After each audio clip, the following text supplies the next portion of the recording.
You know, up here, same thing, like this is really kind of streaky right now, so I can come back with my glaze and, you know, just really reestablish my shadow. So let's say, you know, I wanted to kind of glaze each section. So let's say I would do this first, and then maybe this transition, like into that green. I actually think I'm going to use pretty much the same glaze and just cover that a little bit, and then work back into that. So kind of stating the shadow first, making sure that I'm restating that, and then I'm going to come over and look at my halftone. Okay, so that would be one section. I could do the same thing in my lights potentially if I wanted to. So I might just try to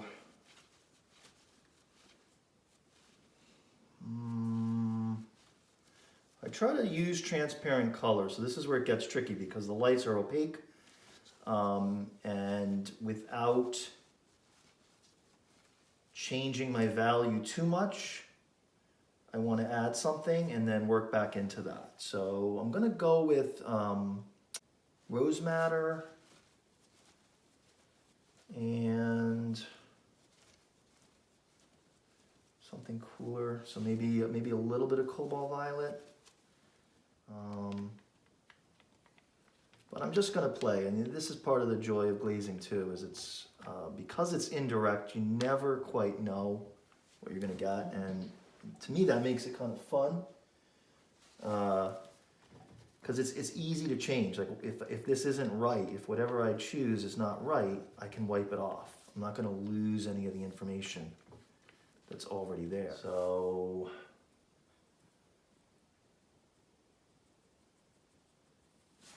take a tiny little bit like that, and then you can even use, actually I can use my finger if I really wanted to. Take my finger, spread it. Okay, that's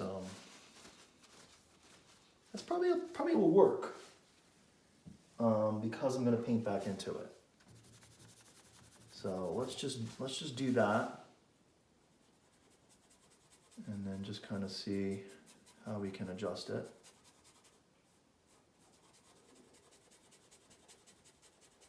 So I'm going to go real transparent. I'm just going to keep brushing this out, make it very thin.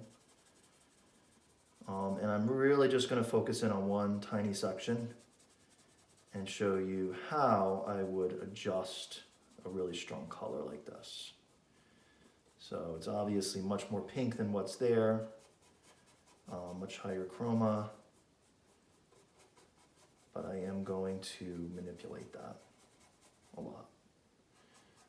Kind of work around the highlight, so this is a place where I could just fade out the glaze. Okay, and then I'm going to let this kind of merge in with my halftone.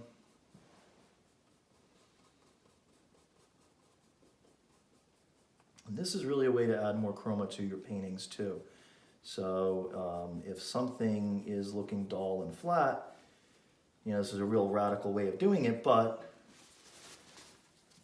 it's going to give me some intensity, and then I can come back the other way and start toning that intensity down.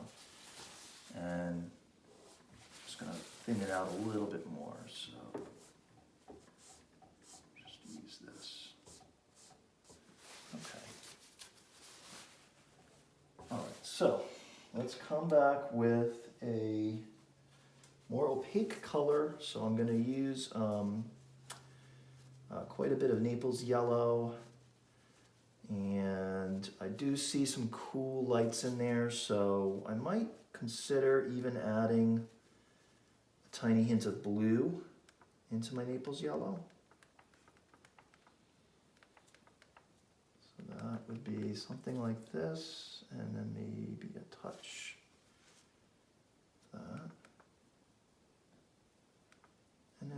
also a little bit of the actual glaze color. A little more pinkness to that.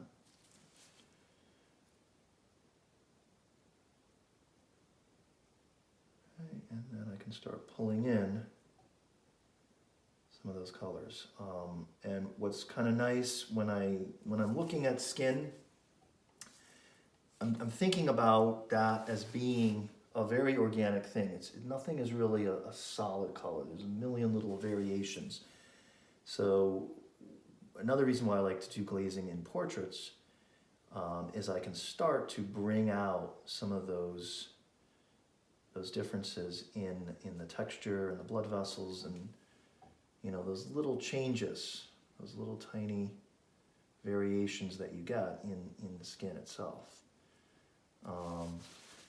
In this, I can just do this kind of in different ways. So maybe change that color a little bit in another area. So I'm going to kind of use what I have already, some of these mixtures. But now maybe coming back with something like this, something a little bit warmer. And throwing that over here.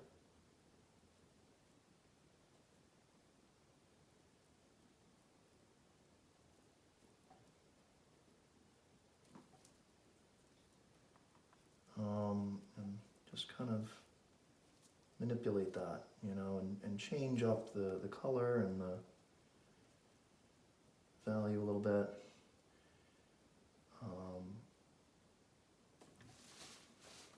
You're kind of adding another layer of detail too as you're doing it. Now this is really the process. So this is where I would spend a lot of time, just looking at the subject and trying to get some of this quality that I'm seeing.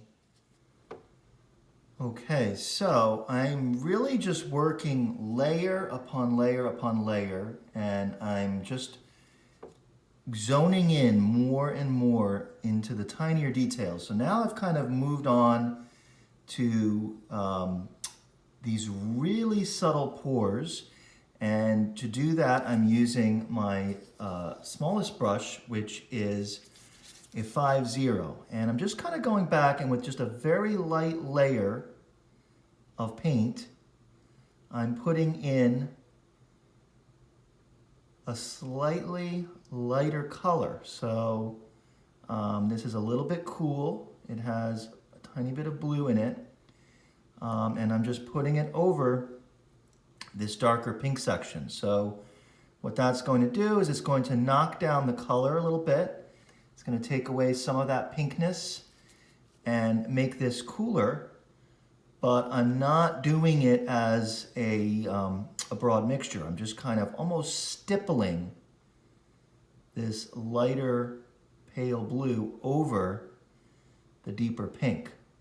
So it's going to give me a slightly different effect than if I was just to put it down as a broad color. It's just going to give me a little bit more of a shimmer, and it's also going to help to simulate more of that super fine texture. So this is where the painting really does become hyper realistic. You're getting closer and closer and closer to these details. And this is probably, the final step where I'm just going with almost what you would see if you were looking at this under a magnifying glass. So I'll zoom in a little bit more so you can see exactly what I'm doing. And it's this very same process that I did for everything else. So I'm kind of putting those little brush strokes down, and if they seem like they're standing out too much, if the detail seems too sharp, I can take the brush again. I just wiped it off with a paper towel, and I can just very lightly caress those strokes so that they blend into the wet paint a little bit more. And that just makes the detail more subtle, so that when you step back, it's not going to be jumping out.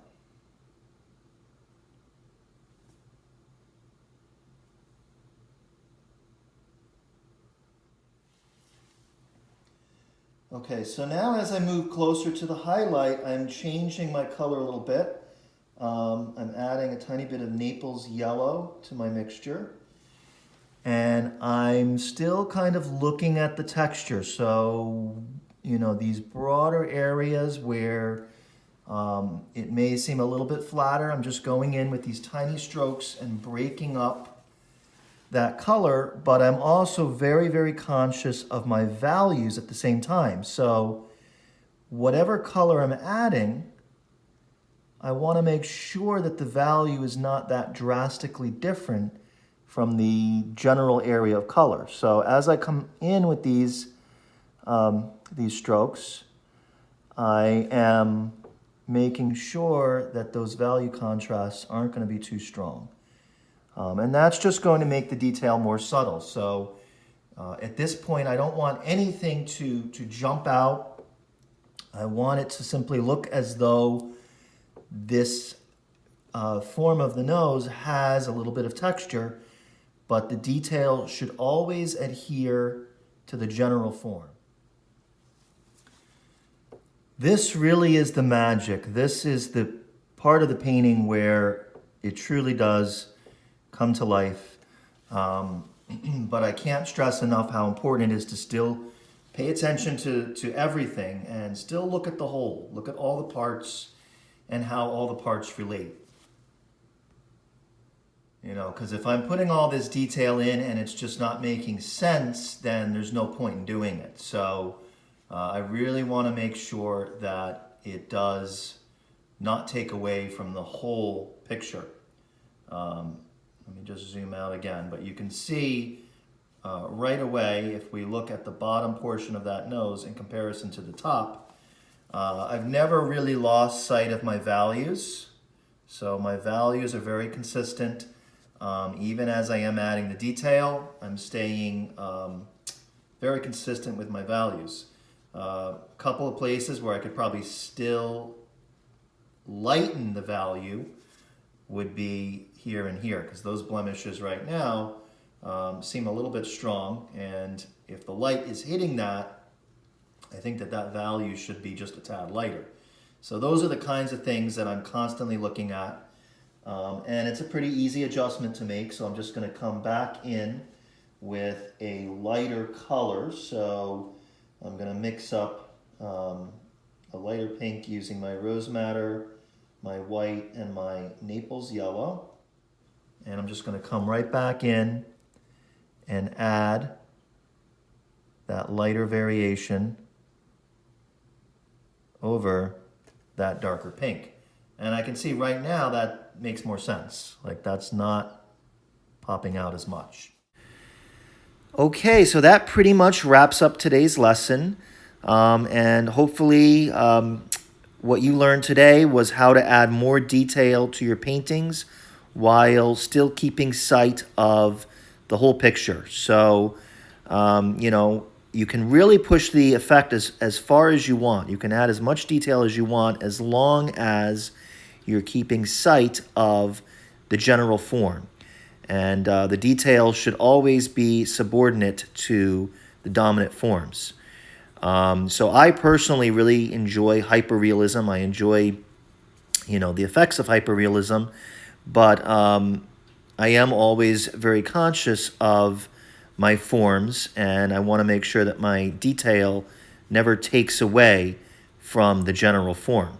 And it's even kind of like when you're looking at reality, you don't notice the details first. You notice the big picture first, and then the more you study something, the more you start to notice the subtleties and the texture and all that good stuff. So hope you enjoyed today's lesson, and I look forward to seeing you next time. Thanks for watching.